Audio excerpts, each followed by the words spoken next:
The United States and the Trump administration wants to set the record straight when it comes to this resolution and to correct the fake news, the misinformation, and this false reality the regime seeks to create year after year with this vote.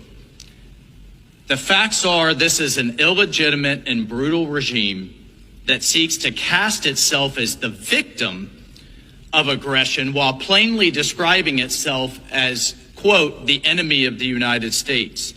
It's located just 90 miles off our shore. It conspires and it collaborates with enemies and adversaries of the United States against our interests. The facts are that this regime supports terrorist organizations around the globe. It is allowing mercenaries to fight in the war in Ukraine. It's propping up the Venezuelan regime, and it aids cartels. The facts are that these cartels that it props up are trafficking people, drugs, and weapons, and is aiding and abetting instability in our hemisphere. They undermine democracies in our hemisphere. I'm very sorry to interrupt, but there's a point of order from Cuba. Sure. Madam President, yes, we have to give the floor to the point of order and the representative of Cuba. Artículos 71 y 68 del reglamento. El representante permanente de Estados Unidos no solo miente desviándose sustantivamente del tema, sino que se expresa de manera grosera y prepotente contra su presidencia, contra la dignidad de esta Asamblea y de los Estados miembros. Lo hace con una incultura, rudeza y grosería que no se admite en este magno y democrático recinto. Señor Walsh, esta es la Asamblea General de Naciones Unidas. No es un grupo de Signal ni es la Cámara de Representantes. I ask the distinguished representative of the United States to continue. thank you, Madam President. I'm well aware of the location of which we're speaking, and this is also not a communist, illegitimate legislature in Havana. This is a place where we talk in facts, and the facts are the Cuban regime has undermined democracies in our hemisphere.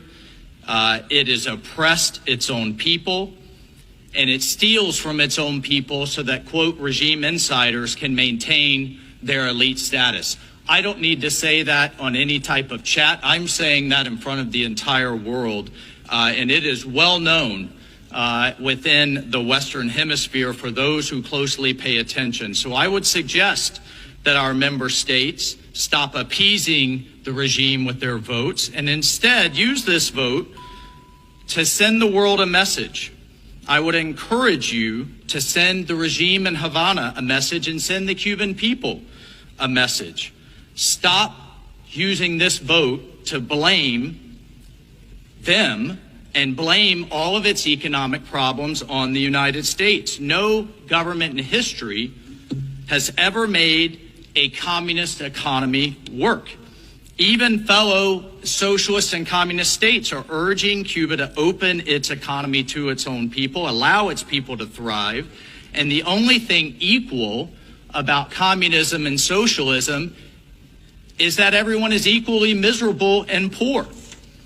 And so just to correct the record, and colleagues, please hear me on this term blockade, on this term embargo, the United States has always allowed Cuba to import food, to import medicine, and to import humanitarian goods. In fact, last year in 2024, the United States exported.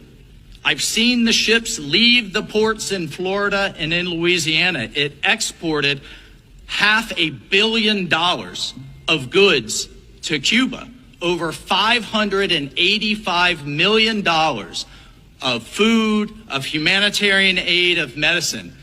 Colleagues, how is that a blockade? I just heard a colleague here before me describe this as a blockade. $500 million. And in fact, the Cuban regime can trade with any of you, with the entire world, with the rest of the Western Hemisphere, with our friends in Canada and elsewhere. There's no blockade. A blockade would be preventing anything from coming to Cuba. So please stop repeating this propaganda that allows the regime to then go back and have an excuse for its own failures. Let's stop spending these citizens' meager resources on high-end tourist hotels that sit empty while the people are starving.